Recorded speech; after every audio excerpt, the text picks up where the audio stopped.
Ladies and gentlemen, welcome. I am the Crypto Crow. Thank you for joining me this afternoon. I'm going to talk a little bit about Solana because why not? But first, of course, make sure you check out ADA0 Link is always in the description. And learn how you can mint your own cryptocurrencies, your NFTs, even collections with a click, click, click. Wi-Fi isn't set up on your Polk command soundbar. To connect to your Wi-Fi network, please use the Polk Connect app. Thank you, Wi-Fi soundbar bot. Well, that was rude. How do you yell at a computer for being rude? Anyway, check out ADAtokenizer.com. Now, Solana price dips 10% as network experiences extended outage. Now, here's the thing, and this is gonna be a super long video. I'm just gonna be kind of talking a little bit about some of this stuff. Solana's price as of Friday, September 17, 2021, dropped to $135. Now, it's back up. It's come back up. There's a lot of faith in Solana, and Solana has been ultimately, it looks like people are comparing, no longer are people comparing Solana to Cardano, or Ethereum to Cardano, because at this point, Ethereum is just, it's becoming that kind of very slow, there's some jokes I'd make, but I don't want to make any jokes. It would get this channel terminated because of freedom of speech and all that fun stuff. I just don't want to deal with it. But damn, that would have been funny. But anyway, Ethereum is becoming more like, somebody we know right now who speaks to the world in gibberish. I don't know who that is. I don't know who I'm talking about. But anyway, we're not seeing such an argument. We're seeing like Solana versus Cardano. Here's the thing. I know that the price is going up and I don't give a shit. Okay. I really don't. I don't care how well Solana does. Half of the supply of Solana is being held by the bigwigs. This is such a not decentralized kind of project that, to me, the very nature of it kind of makes me cringe. And when I watch the price of this, I think to myself, man, this isn't going to end well. I just don't think it's going to end well. And that's just my opinion. I'm not saying that there aren't going to be a lot of people that do really well financially from investing in the project. I mean, I've seen much worse projects, where people make a significant sum of money, but market value drops to 20 billion. In a recent week of technical challenges for Solana's engineer, SOL price dropped to $135 on Friday. Transaction throughput reached a peak of 400,000 transactions per second, which caused the network to start forking, resulting in increased memory consumption.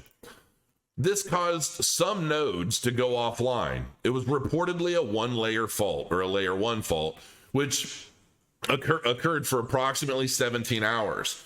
The network was successfully restarted by engineers and all nodes were back on. How do you restart a decentralized blockchain with the flip of a switch? Like, I'm not sure how that works. Like, they just basically, do they control all? I don't know enough about Solana to understand the nature of their decentralization, but I'm pretty sure that if something were happening with Cardano, I don't think they could just go and restart all the nodes for everybody and say, okay, rebooting your Windows machine anytime something wonky happens, or rebooting your Apple computer. There's a weird bug. I don't know. Let's just reboot. Maybe it'll fix itself. I don't know how you do that on a truly decentralized blockchain, but whatever. Losses pale in comparison with 2021 gains. The drop in the price of SOL since the Solana network failure saw Ethereum prices increasing by 4%. However, SOL has performed significantly better in 2021 with respect to gains. It has seen an approximately 7,800% gain compared to Ethereum's 370%. Only recently, the SOL price crossed the $50 billion mark. This has been a hallmark of altcoin growth this year, with the likes of Binance Coin and ADA also seeing significant growth. So, but here's the thing, that's all cool. And listen, I'm not trying to FUD Solana because I want people to lose money or anything like that. when I see any cryptocurrency today where we're half or more, I mean, honestly, even 25% or more of all of the assets, the coins in circulation or whatever, are being held by a select few, that scares me. Because I'll give you a story. This is an old story. Back when I was a fight promoter, and one of the biggest things for all fight promoters was to try and get on television, right? I had a little TV show. I had something going on the CW in the region. I think this was before. No, this is probably after I did like a live direct TV broadcast nationwide, all that stuff. And I had this company come to me, and I'm not even going to say who they were, but they were brought to me by somebody who manages a lot of guys in the UFC. Okay. And I had a good working relationship with them, because generally when a guy would get cut from contract with the UFC, then this group would call me and say, hey, we've got a couple other guys that are looking for fights. We want to try and build them back up. And if you lost 3 fights in the UFC, you're just cut. It doesn't really matter who you are for the most part.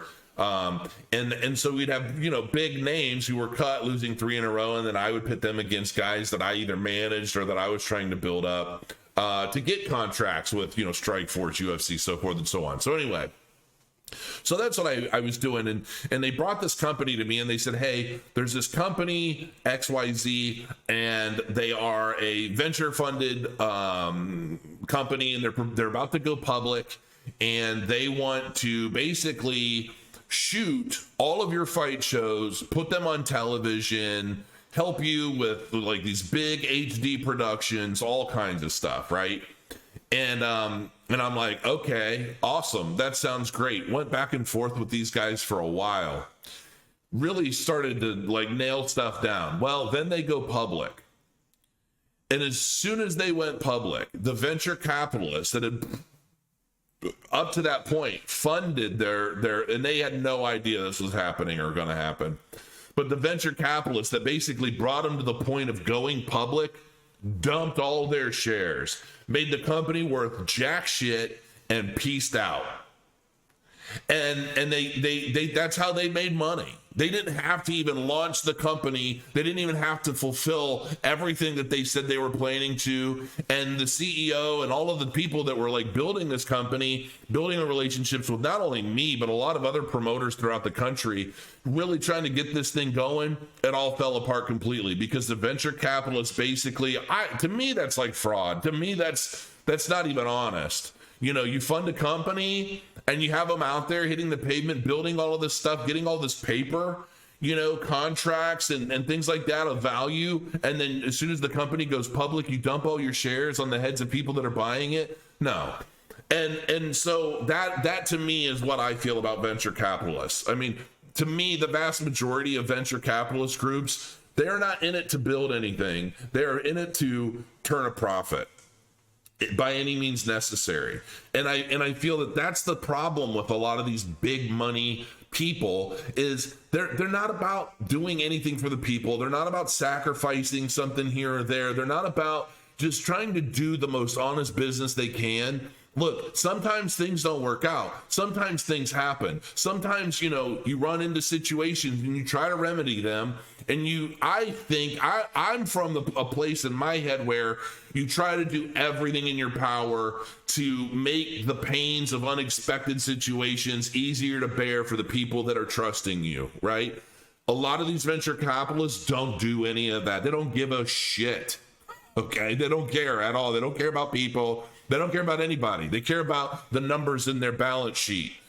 And so when I see crypto projects that are prime, and I'm not even sure, I don't even know who holds the majority of the Solana or the SOL token. I just know that it's a very centralized small group that maintains ownership of a lot of these tokens. And that to me scares me, because as soon as any one of them believes that the peak of the market is near, they can just dump on the heads of everybody. And that is going to start a cascading effect on everybody below, and boom, boom, boom, boom, boom. Now, the truth to that situation is, I believe That's going to happen anyway at the peak of the market. It doesn't matter what you're in. For the most part, there are going to be some that do well. There are going to be some that perform a little better than others. But I believe that the more decentralized a project is, to me, fundamentally, the better that project, the more that project has the potential to stand the test of time, with less of those situations that you have to try and sacrifice to try and make up for, those unforeseen situations, that sort of stuff. But anyway, Solana's been doing really well, but they just took a huge dump. And the problem is, I don't think Solana's the Ethereum killer. At least Ethereum's decentralized. Cardano is decentralized. So I think that the mentality in the crypto space, this is what I'm seeing, and this is what I've noticed for quite some time now, is people just want to see numbers go up. And they've got two choices. Number one, they want to they want to chase candles, is what we call it. They want to chase candles. They basically want to go and they want to watch a price of something shoot up, and they want to buy in while it's rising, and then they want to try and sell it at the top, but they never know when that is. So then it starts to dip, and then they don't know what the hell they're doing. They're just chasing candles. They're buying at a high, they're selling at a low, right? Then you've got people who they are willing to get into and invest in something, but they want to get into it when it's pennies. They want to get into it when it's nothing, right? And that's okay. That's just fine. I can't tell you how many people who message me that say, "Hey, Crow, thank you so much. You changed my life." I probably get, I get it dozens a week, most likely, across all the different platforms. All the people who have bought Cardano when it was pennies, when it was 2 cents, 6 cents, 20 cents, 15 cents, 12 cents, whatever. And they've held tight. And if there's anything that I see more common than anything, it's not necessarily even the number of people who bought Cardano when it was pennies, but it's a number of people thanking me for helping to keep them educated through the bear market so that they didn't get shaken out of their position, never to look back, and still maintain those positions today. They held through the difficult times, they held through the tough times, and they're still holding today, right? As we continue moving further into this bull market. That is what means a lot to me. That is one of the main reasons I kept going through the bear market when everyone else was leaving. Now we've got every Tom, Dick, and Harry talking about Cardano and just gobbling up all of the traffic and the views and the, everything. And they look fantastic, right? Yeah, very few of us were actually a part of the project back when it first started, when nobody was talking about it. And if they were talking about it, it was never anything good, because they were already holding bags of something that they wanted to see rise up much faster than Cardano. Solana, I'm not even saying it's necessarily a bad project. I'm not even saying, stay away. I'm just saying that at the price point it's at today, what is the actual potential? And if it were to reach that potential, let's just say that this continues moving up, right? Let's just say it's, I don't know, what is it, $200 right now, $170? I don't even know what the price is. But here it is. Let's refresh this, because I was looking at it earlier. It's $163, okay? So Solana's $163 right now. And if we go to the overview, what was one of its highs? Well, it's 163. That's a one-day chart. Let's look at the past year. Okay. $191. All right. So so it's down a little bit from its high. Solana Price, where's the trading volume? It's got great volume. I mean, it's fairly liquid from the looks of things. Let's see, what are the markets? Okay, Binance, Coinbase. Okay, so Coinbase sells it. Everybody's selling Solana. All right, KuCoin, FTX. Binance US has it against the USD Tether. All right. So basically, that explains a lot of its liquidity, because a lot of the biggest exchanges are trading it. So good for them. My problem and my fear is, let's just say, as we continue to move up into this bull market, more and more people are dropping $300, $500, $800. They're buying into this stuff at what I am going to assume is going to be a very high. And then boom, the next day it plummets, right? And because of the nature of how expensive this is now, and if it were completely decentralized, I wouldn't be as concerned because it's the market being the market, right? So the market would ultimately, to some degree, be functioning and acting based off of the merits and the fundamentals of the project itself, minus the bear market. Whatever happens. Like we know, you know what I'm talking about. But when a small number of people hold a substantial sum of an asset like that, and that's another thing, it's like circulating supply. Well, 296 million SOL tokens. So substantially less.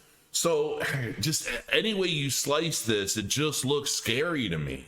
Again, I'm not saying don't get into it. I'm not saying that if you really like it for whatever reason, cool. I just consider a project like this much riskier. And, given the issues that it's been having, both technically and to me, fundamentally, this is just something that I have no desire whatsoever to touch. And while people want to compare this to, Binance Chain or Cardano, to me, there's no real comparison between any of the three. And I'm completely comfortable in saying that. I'm 100% all about Cardano, and it's not why I'm saying this about Solana. It's just there are multiple reasons that I've not taken an interest in Solana, and some of those reasons are you know what? I'm not even going to say that because that wouldn't be true. I didn't know enough about their network, their nodes, or whatever their system is. I didn't know. I mean, the fact that they got to 400,000 transactions a minute or a second or whatever, that's still pretty damn good. I'm not going to lie. That's pretty solid. But if it's a more centralized system, then it's a lot easier to achieve that kind of throughput than it is in a fully decentralized system that's fail-safe, right? That, if you can just restart your entire node network, that's like Ripple. Like Ripple can do that, can't? Ripple's a centralized project. Not XRP.